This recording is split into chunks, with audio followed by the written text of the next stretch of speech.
Hey, what's going on? It's your boy Definite, and I want to tell you about this cool app I just found out about. It's called Anchor. It's a real cool app, man. I think you guys will really feel it. It's easy, it's fun, it's exciting, uh, it's free. That's the best part, and you can make money off it, and you can do it from the comfort of your own home, and it will help you distribute to different platforms where everybody can hear your podcast. So if you ever dreamed about making a podcast, download the app today, Anchor.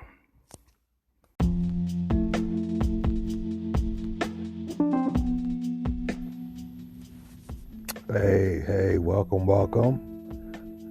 I hope everybody's having a good morning and,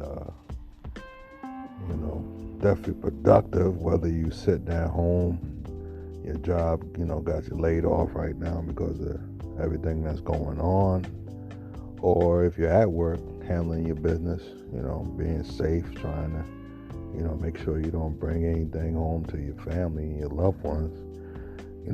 I just want to wish you a good morning, a good safe morning, and stay safe and stay cautious. And I truly pray that we all get through this, man. But thank everybody for tuning in. And this is Straight Talk with Definite. You are listening to your main man, Definite.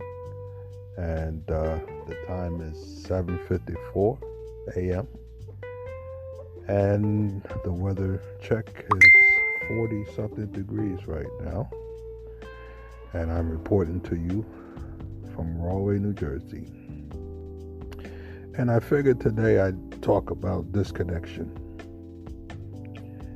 And basically what I mean is when you're not on the same page, or there's just not a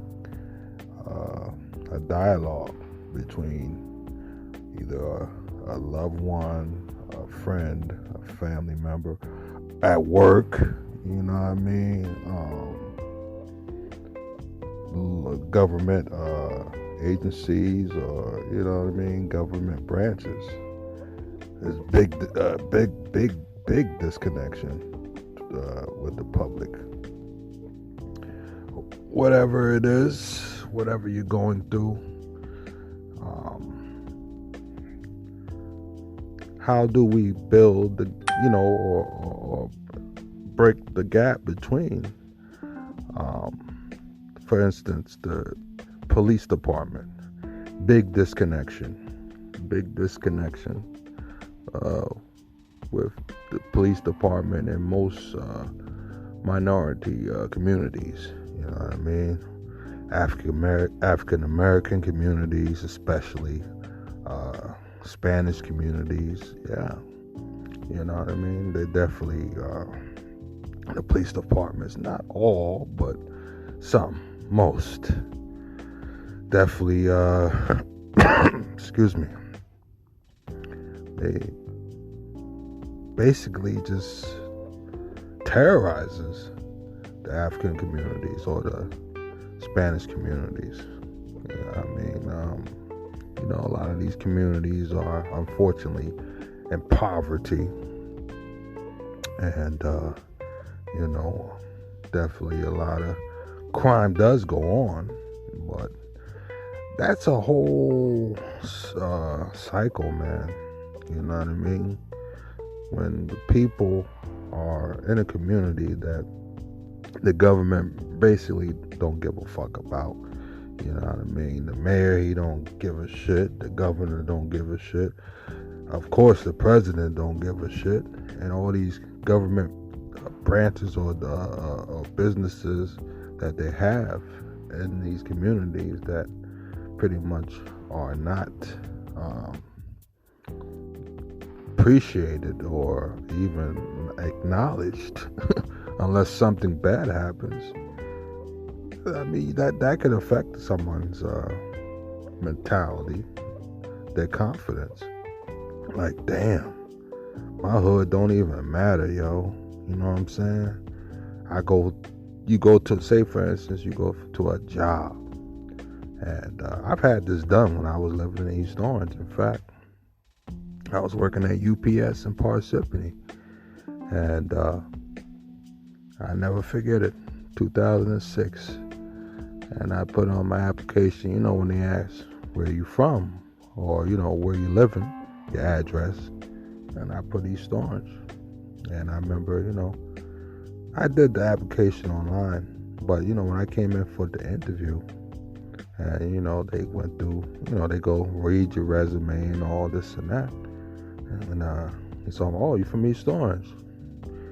It was a black guy, too.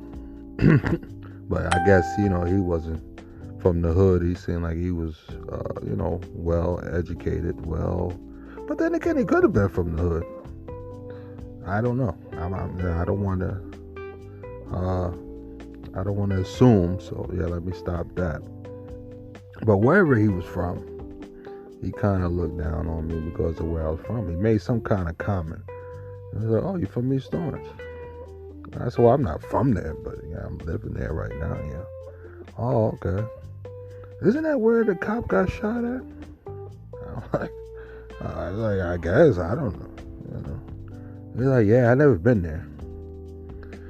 And, just the way he said it and everything like that, you could tell he was looking down on me because of my address. And yeah, it did play a part on my mentality and how, I thought I was valued in the company. And this is how a lot of people from the, hood feel in a community that is known for a lot of crime and a lot of, there's poverty. Or you're not really taken or considered seriously amongst amongst the city, amongst the state. You know what I mean? Government, period. So you have that disconnection. You have that disconnection where you don't feel equal. You don't feel respected. You don't feel appreciated. And the government, they don't care. They really don't. And, you can complain. You can go to your local councilman or, whatever rep for the community.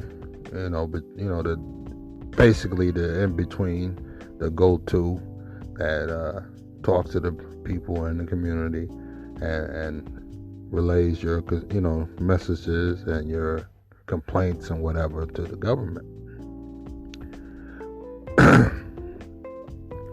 But that's that disconnect where you don't know whether that rep is actually doing that, or if they are relaying your messages or whatever. Are they being heard on deaf ears?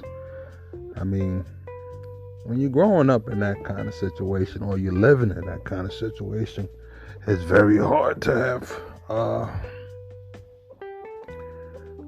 any kind of hope or faith in the government, because you're left out there to dry, man. You're left out there to dry, and you just feel lonely. You feel hopeless. You feel despair. You're living in a lot of times, in a situation that's just no good. You're living in I know in East Orange, a lot of, blocks have apartment buildings. That's really big in East Orange. I lived in an apartment building when I was out there, and it was terrible. It was horrible. I didn't grow up like that, and I wasn't used to that, and it was terrible. Me and my ex, we lived there for a year, and it was horrible. The building smelled, had a terrible odor, and roaches and mice, which I can't stand fucking mice, man. And I keep it real with y'all. I was like 6'3", 2 something, and I'm afraid to death of mice. I don't do mice.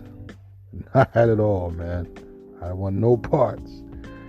And we had bed bugs,